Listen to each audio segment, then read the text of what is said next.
The funny thing about magpies is that although we think of them as black and white, there's a whole spectrum of colours in those feathers. It's just a matter of changing your perspective. When I was a kid, my family moved from the Midlands up to the north of England. Yorkshire was a strange new place I'd never visited before. People spoke with a very different accent from what I was used to and had different words for common everyday things.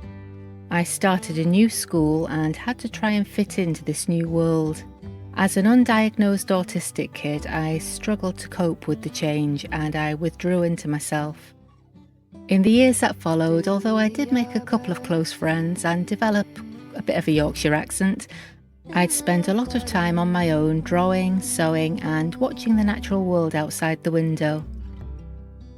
At the end of our back garden, behind a high stone wall, was a row of very tall trees. High up in the branches of one tree was a magpie nest.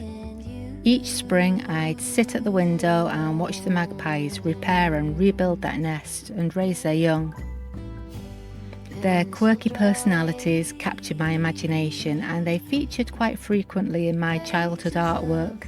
That nest, a large tangled ball of sticks and moss, was safe up there from cats and foxes, but the magpies still fought a regular yearly battle with the local crows. The crows would come and try and force their way into the nest, and the magpies would fight back in a furious display of chattering, flapping and pecking, until the crows would finally retreat back to the trees over in the park.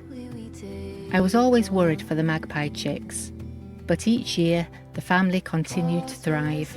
As the fledglings emerged from the nest, I count them excitedly. 1 for sorrow, 2 for joy, 3 for a girl, 4 for a boy, 5 for silver, 6 for gold, 7 for a secret never to be told. As summer turned to autumn, the trees would become still and bare, resting and waiting for a new cycle to begin. As I'm recording this, it's Samhain in the Northern Hemisphere, a Celtic festival that marks the end of a cycle and clears the way for new things to begin. We discard the old sticks and moss that we don't need anymore and start planning for how we'd like to build it again next year.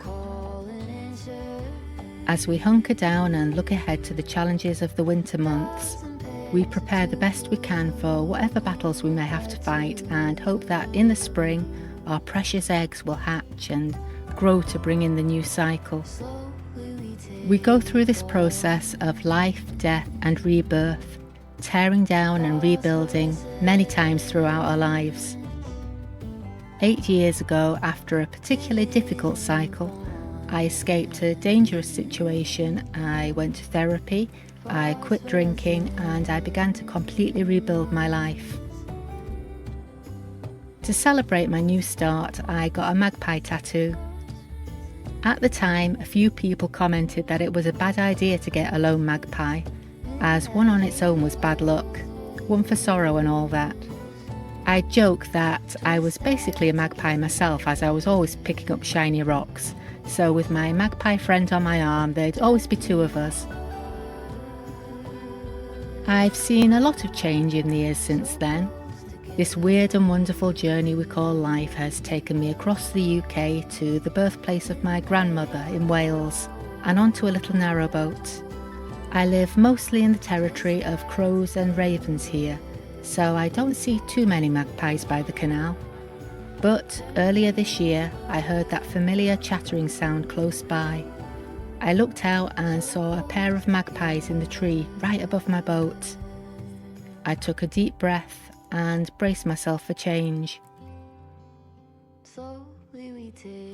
The trees are shedding their leaves now and we're getting ready to face another cold winter. But every wise magpie knows that spring is always just around the corner. And no matter how dark the world feels right now, you can always rebuild that nest again next year when the light returns. One constant in my life that's always carried me through the cold winters is my art. Whether I'm creating a tiny hanging ornament, an art doll or a painting.